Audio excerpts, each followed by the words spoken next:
Last year, I went backpacking in Asia. It was one heck of an adventure. There was this one day when I decided to hike up a mountain, aiming to capture some breathtaking photos of the scenery. So there I was, trudging up this winding mountain road when I spotted a car parked at the side. Looked like it was in a bit of a pickle. I thought, hey, maybe I could lend a hand and score myself a ride if we could get it running again. But when I approached, there was nobody around. Strange, right? I mean, who just leaves their car like that?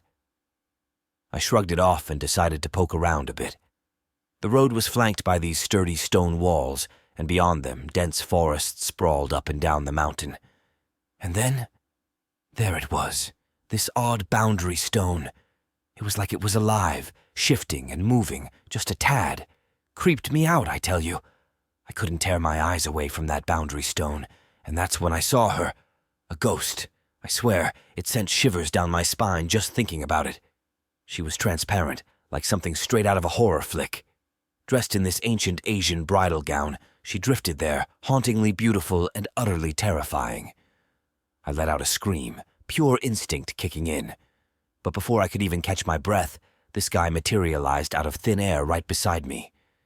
He looked just as startled as I was. "Don't go across the boundary stone," he said, his voice urgent. "That's my car over there, and my buddy vanished the moment he crossed that thing. There's some serious messed up stuff going on here." I nodded, my heart pounding in my chest. It was like something out of a nightmare. And there she stood, the ghostly bride gazing into the distance. It seemed like she couldn't cross the boundary stone. Thank goodness for small mercies. But still, the whole situation had me on edge. As if things couldn't get any weirder, the clouds rolled in, casting an ominous shadow over us. The sky grew darker by the minute, and I could feel the tension in the air thickening. Me and the guy exchanged a nervous glance before turning our attention back to the ghostly apparition. She raised her hand, pressing it gently against the barrier. It was like there was this invisible force field keeping her on her side. But then, she started pushing harder, her hand slowly phasing through the barrier, inch by terrifying inch. Panic shot through me like lightning. I watched in horror as her hand breached the barrier, entering our space. The guy next to me pulled out these Buddhist beads, muttering prayers under his breath. It was like he knew something I didn't, some kind of protection against whatever this ghostly thing was.